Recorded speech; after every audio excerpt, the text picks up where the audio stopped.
Bonjour YouTube, sujet de cette vidéo, intrusion dans le domicile et surtout comment ne pas se faire surprendre la nuit par un ou des intrus.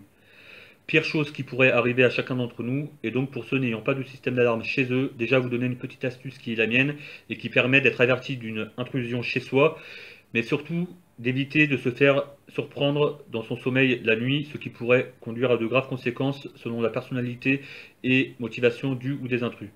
Ça n'arrive pas qu'aux autres, des familles entières traumatisées par ce genre de violence, parfois même malheureusement entraînant la mort, et hors de question que ma famille ait à subir ou à vivre ce genre de choses.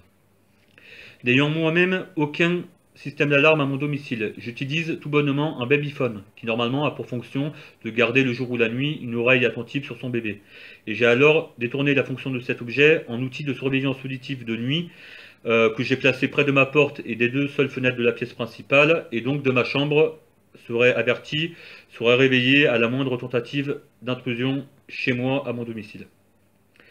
S'il y a intrusion à mon domicile, j'ai alors défini un point stratégique garantissant un périmètre de sécurité afin que le ou les intrus ne puissent être en contact direct avec ma famille. Ce point stratégique est propre à la configuration de mes lieux et donc à chacun de trouver le sien, d'étudier le sien.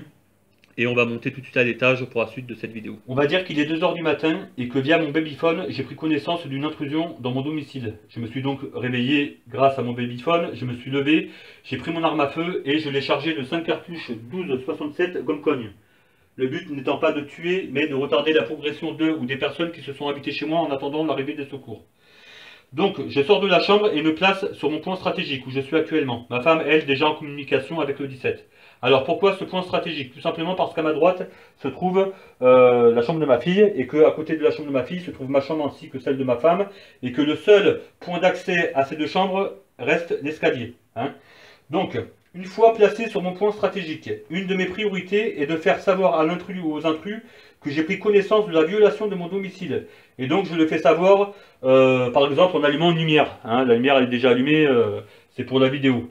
Et donc se posent deux cas de figure. Le premier, le où les intrus prennent la fuite, on va dire dans 90% des cas. Et le deuxième cas de figure, et là les choses peuvent se compliquer, le où les intrus ne se mettent pas en fuite, et alors veulent atteindre moi et ma famille, et donc inévitablement y avoir confrontation, malheureusement. On peut dire aussi que le ou les intrus sont probablement armés d'un couteau, de machette, marteau, tournevis, etc. Je pense rarement d'une arme à feu, mais restons quand même prudents. Voilà. Donc, si la ligne rouge à ne pas franchir, donc quand je parle de la ligne rouge, je parle des premières marches de l'escalier. Donc si cette ligne rouge est franchie, sans sommation, je fais alors usage de mon arme à feu. Pour moi, sommation aura déjà été faite du fait d'avoir signalé ma présence en allumant une lumière sans qu'il y ait eu aucune réaction. Et soit alors neutralisation ou mise en fuite du ou des intrus, mais dans tous les cas auront été, je pense, quand même désorientés par ce qu'ils auront pris dans la tronche, parce que du 12,67 dans les dents, ça quand même, doit pas faire quand même du bien. Voilà. Conclusion, mettez en place des solutions afin d'éviter de vous faire surprendre la nuit chez vous dans votre sommeil, car peut-être qu'à ce moment-là, ce sera déjà trop tard.